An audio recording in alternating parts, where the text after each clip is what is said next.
வணக்கம் அண்ணா. இங்கே வந்திருக்கக்கூடிய மூச்சடங்கா இரவுகள் படக்குழுவினரோட ஒரு சமூக பரப்பினுடைய இந்த கால சமூக பரப்பினுடைய கலைஞர்கள் பகுதியிலிருந்து பல்வேறுபட்ட கருத்துக்களை இன்றைய இந்த நிகழ்வில் நாங்கள் கேட்டு அவர்களிடமிருந்து அறிந்து கொள்ள போகின்றோம். எனவே வாரங்கள் உறவுகளே, முதலாக நாங்கள் எங்களுடைய இந்த படத்தை இயக்கி இருக்கக்கூடிய மூச்சடங்கா இரவுகள் படத்தை இயக்கி இருக்கக்கூடிய இயக்குனர் கந்தசாமி லோகநாதன் மன்னிக்க வேண்டும், கந்தசாமி லோகநாதன் அவர்களிடம் நாங்கள் கேட்டு அறிந்து கொள்வோம். வணக்கம். வணக்கம். நிச்சயமாக நீங்கள் எந்த பிரதேசத்தில் இருந்து வருகிறீர்கள்? இலங்கையினுடைய கொடிகால் பகுதியிலிருந்து வருகிறீர்கள். நீங்கள் இந்த கலைத்துறையில எவ்வளவு காலமாக பணியாற்றி கொண்டிருக்கிறீர்கள்? 13 வருஷமா இருக்கிறேன்.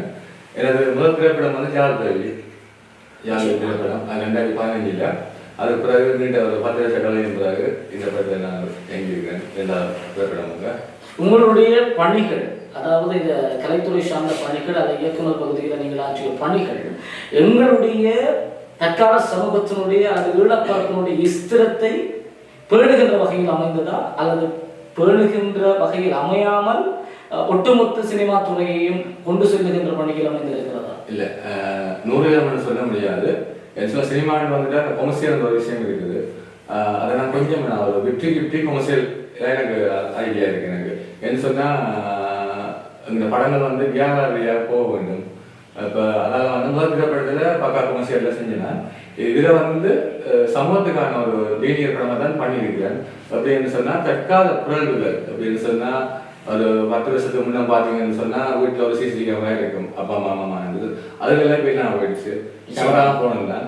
ஸோ அவத்தான விஷயம் வந்து உள்ளே வந்துடுச்சு. நிச்சயமாக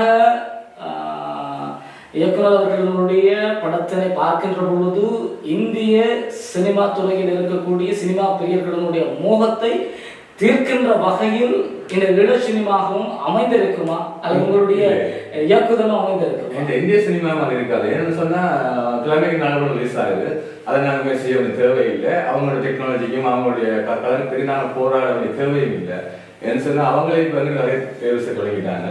இது வந்து எங்களுக்கான படம், எங்கள் இலங்கை மக்களுக்கான படம், இலங்கை மக்களுக்கான பிரச்சனைகளை நாங்கள் பேசியிருக்கிறோம். எங்களை கதைகள் படம் இருக்கிறோம், எங்களை கதைகளை இயக்கி இருக்கிறோம். அவ்வளவுதான்.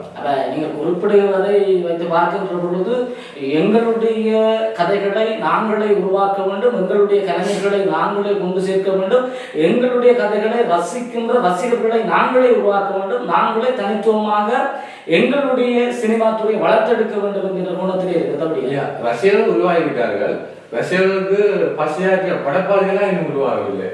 நிச்சயமாக படைப்பாளிகள் உருவாகவில்லை என்கின்ற கேட்கின்ற பொழுது பல்வேறு துறைப்பட்ட கலைஞர்களுடைய மனநிலையில் இருக்கக்கூடிய ஒரு விடயமாக இருப்பது, பல்வேறு துறை கலைஞர்களையும் இயக்குனர் பகுதியினர் உள்வாங்கிக் கொள்ளவில்லை என்கின்ற கருத்து நிலவுகிறது.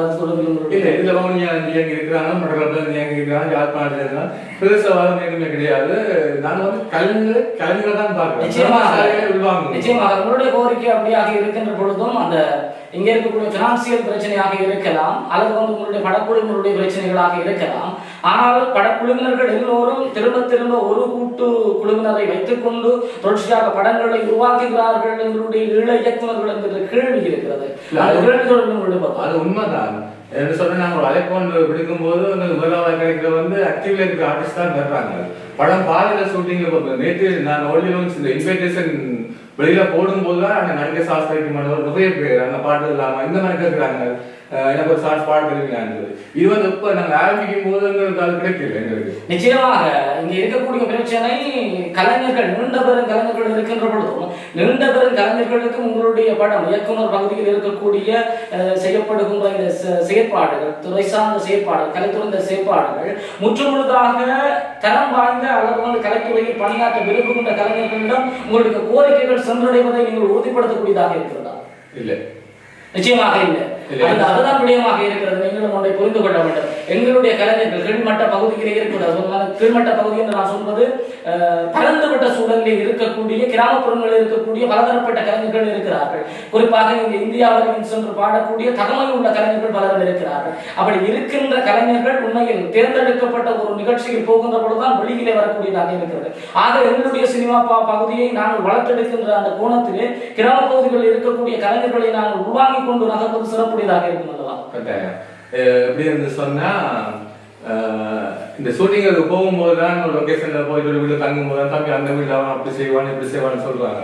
இது வந்து அவ்வளவுதான் இருக்குது. நிச்சயமாக இந்த படக்குழு குழுவினுடைய குறைபாடாகத்தானே கருத முடியும். என்றால் இந்த பகுதியினுடைய இலங்கை சினிமா துறையிலே பல்வேறுபட்ட படங்கள் திரைப்படங்கள் வெளிவந்து கொண்டிருக்கின்றன.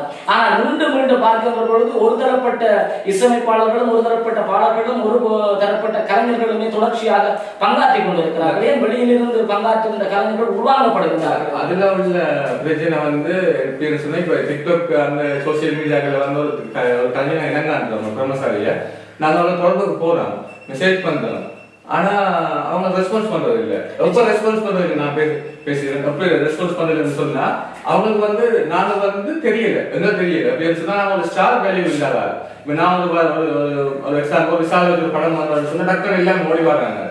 இவங்க என்ன படம் பண்ணாங்க இந்த மாதிரி ஒரு கன்செப்ட் வந்து மக்களுக்கு எப்படி மாறணும்னு சொன்னா ஹீரோ வந்து இந்த ஹீரோ பட்ஜெட் தான் இவ்வளவு கலெக்ஷன் ஆகும், இந்த ஹீரோ பட்ஜெட் கேரக்டர் ரெடியா இருக்காங்கன்னு சொல்லி உருவாகும். பல வருஷம் 30-40 வருஷம் குறைஞ்சது ஆகும். அப்படி ஆகும்போதுதான் நாங்க ஒரு நோட்டீஸை போட்டாலே எப்போ போடப்படாத ஒரு வெயிட்டிங் ஒன்று வருது. இப்போ இவங்க என்னத்தை பண்ண போறாங்க ரைட் அந்த மாதிரி ஒரு விஷயம். இப்போ நாங்கள் வந்து ஓடினோம்னு சொல்லி பண்ணி இந்த ஒரு விஷயத்துக்கு வேற ஆரம்பிக்கிற டைம் வந்து அந்த நிறைய பேர் தேட ஆரம்பிக்காங்க. இந்த தேடல் வந்து முதல்ல குறிப்பாக அதுக்குள்ள 2 விடயங்களை சொல்லி நிற்கிறது. ஒன்று வந்து இந்த கிராமப்புறங்களில் இருக்கக்கூடிய கலைஞர்கள் ஒரு சமூக வலைத்தளம் சார்ந்த கலைத்துறையில் வருகின்ற பொழுதுதான் அவர்கள் அறியப்படுகின்றார்களா என்ற கேள்வியை நீங்களும் பதிலை சொல்லி இருக்கிறீர்கள். அதன் மூலமாகத்தான் நாங்கள் எடுக்கக்கூடியதாக இருக்கிறது என்கின்ற ஒரு கேள்வி பதிலை நீங்கள் வழங்கி இருக்கிறீர்கள்.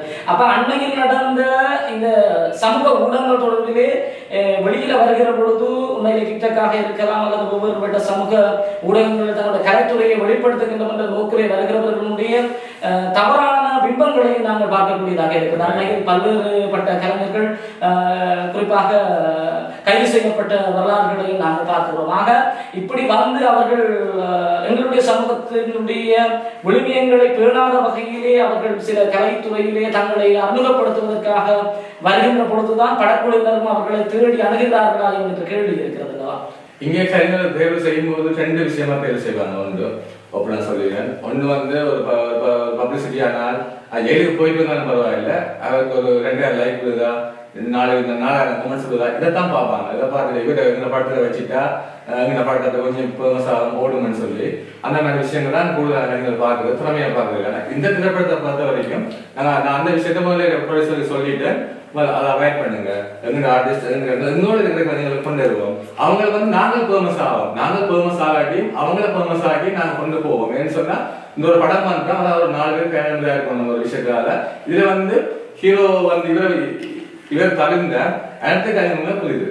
நிச்சயமாக அது தொடர்பான விடயத்தினை நான் மறந்திருந்தேன். முச்சடங்கா இரவுகள் என்று சொல்வது முழுக்க முக்கியமாக அநேகமான கலைஞர்களை புதுவரவுகளாக உருவாங்கி இருக்கக்கூடிய சிறப்பான செயலை நீங்கள் செய்திருக்கிறீர்கள். அந்த வகையில் தான் உங்களிடம் இந்த கோரிக்கை இயக்குனர் பகுதியிலிருந்து வரக்கூடிய பிரச்சனைகளையும் கலைஞர் பகுதியில் இருக்கக்கூடிய பிரச்சனைகள் தொடர்பிலும் நாங்கள் பேசிக் கொண்டிருக்கிறோம். உண்மையிலே பினான்சியல் பிரச்சனை இருக்கின்ற அல்லது வீவர்ஸ் சார்ந்த பிரச்சனை அந்த படத்தினை ஓட பண்ணுகின்ற அந்த தேவை இருக்கிறதால தான் நிச்சயமாக ஒரு பொதுவழியில் இருக்கக்கூடிய கலைஞர்கள் தொடர்பிலே நாங்கள் அணுக வேண்டிய ஒரு சூழல் இருக்கிறது இல்லையா? இன்னொரு விஷயம், நாங்கள் கொஞ்சம் ஃபேமஸான கலைஞர்கள் வந்து விழுப்பாங்க காரணம் வந்து நாங்கள் ஒரு பட்ஜெட் ஃப்ரெண்ட்லியாக தான் பண்ணுறோம் இந்த படத்தை. என்ன சொன்னால் தேவைப்படாதது நிச்சயமாக தெரியும். எந்த ஒரு இலங்கை திரைப்படமும் போட்ட காசை எடுத்தது இது வரைக்கும் எடுத்தது இல்லை. சும்மா சொல்லுவாங்க நாங்கள் எவ்வளோ சம்பாதிக்கிறோம், நாங்கள் பார்த்தா நாளைக்கு சொல்லுவோம் தெரியல. ஆனால் அப்படி சொல்ல என்னன்னு சொன்னால் ஒரு நடிகையை வந்து நாங்கள் கமிட் பண்ணுறோம், கேட்குறோம். ஓகே ஒரு 20 நாள் ஷூட்டிங் என்ன மாதிரியான்னு சொன்னால் ஒரு நாளைக்கு 20,000 4 லட்சம் ரூபா. 4 லட்சம் ரூபாயை வந்து நாங்கள் ஒரு நடிகை கொடுத்து அந்த நடிகைக்கான ஒரு தேட்டரை வந்து பார்த்தா 2 லட்சம் பெற போறதில்ல. அந்த நடிகை வந்து ஒரு பேஸ்புக்ல ஒரு ஷேரிங் எதுவுமே பண்ண போறது இல்லை. ஸோ அதுக்கு நாங்கள் பேமெண்ட் பண்ணுவோம். ப்ரொமோட் பண்ணக்கூடிய ஒரு வீடியோ போய் அது சின்ன பேமெண்ட் இதை நடந்துட்டு இருக்கீங்க. இந்த மாதிரி உருவாக்கம் வரும்போது தான் நான் புதிய நடிகைகள் புதிய ஆர்ட்ஸ் தேடி போகும்போது அது வந்து பயன்பு பிளஸ்ஸா இருக்குது. இதை ஒரு வகையில் பார்க்கின்ற பொழுது தயாரிப்பாளர்களுடைய நானும் தயாரிப்பாளர்கள் தான் எனக்கு பிரச்சனை விளங்குது. நிச்சயமா யாருமே நான் தயாரித்த வழியாக எனக்கு விளங்கு கட்டாயம். இப்ப தயாரிப்பாளர்கள் நீங்கள் யாழ்தேவி திரைப்படத்தை தயாரித்திருக்கிறீர்கள், மூச்சடங்கா இரும்புகள் திரைப்படத்தை அண்ணன் அன்புமயில் அவர்கள் தயாரித்திருக்கிறார் என்று நினைக்கிறேன். அவர் என்னுடைய தயாரிப்புகள் போன்று இன்னும் பல தயாரிக்கின்றவர்கள் வருகின்ற பொழுது இப்படியான பிரச்சனைகள் கொஞ்சம் தீர்ப்பதற்கான வாய்ப்புகள் இல்லை. இன்னும் ஒரு விஷயத்தை நான் சொல்லிடுறேன். இந்த படம் வந்து வித்திட்ட வந்து இன்னைக்கு இல்லை, நாங்கள் ஒரு 6 வருஷத்துக்கு முன்னாடி இதுக்கான முயற்சி 2 பேருமே பிளான் பண்ணிட்டோம். 2 பேரும் பிளான் பண்ணிட்டு ஓகே எப்படி கல்வின்னு சொன்னா எங்க உள்வாங்க போற கல்விகளுக்கு வாய்ப்பு கொடுப்போம். ஈழத்துல வந்து 5 இசை அல்பங்களுக்கு அண்ணன் அன்புமயில் அவர்கள் ப்ரொடியூஸ் பண்ணாங்க. நான் தான் அதை ரெக்கமெண்ட் பண்ணேன். இந்த டேரக்டர்கிட்ட கொடுங்க, இந்த ஹீரோவை கொடுங்க, நான் தான் ரெக்கமெண்ட் பண்ணேன். புதுசா ஒரு டீமை கட்டமைச்சு வந்தா எங்களுக்கு வந்து அந்த அவங்க ஒருத்தரும் வந்து பணியேற்ற முடியாத சிக்கல் பட உருவாயிடுச்சு. சரி ஓகே, நாங்கள் அதுல உள்ள ஒரு ஹீரோவுக்கு இந்த படத்துல போடலாம், அதுல உள்ள ஒரு ஆர்டிஸ்டையோ ஒரு டெக்னீஷியனை போடலாம்னு சொன்னா உங்களுக்கு கணக்க பேசுங்க தெளிவா சொல்ல முடியாதுன்னு சொன்னாங்க. இதுதான் நீங்க இருக்கக்கூடிய ஒரு வகையான கூட்டுக்குள் தான் இந்த திரைப்படத்தோட இயங்கி கொண்டு இருக்கிறது என்கின்ற, அதாவது ஒரு கூட்டு கட்டமைப்புக்குள் தான் இயங்கி கொண்டு இருக்கிறது தெளிவா இருக்கிறோம். ஒருக்கா எந்த ஒரு படைப்பிலையும் ஏற்கனவே ஒரு பயன்படுத்த ஒரு ஹீரோ நான் பயன்படுத்து ஒரு கதை நிச்சயமாக நீங்கள் அப்படி இருக்கின்ற பொழுது ஏழு இயக்குநர்களும் அப்படித்தான் இருக்கிறார்களா என்பது. கடந்த வருஷம் 3 மியூசிக் ஆல்பம் ரிலீஸ் பண்ண 3லையுமே ஹீரோஸ் மட்டும்தான். மகிழ்ச்சி. நிச்சயமாக உங்களுடைய கருத்துக்கள் எல்லாம் எங்களுடைய உறவுகள் பார்த்து நீண்ட வினாக்களுக்கான விடைகளை அறிந்து கொண்டிருப்பார்கள். மீண்டும் உங்களிடம்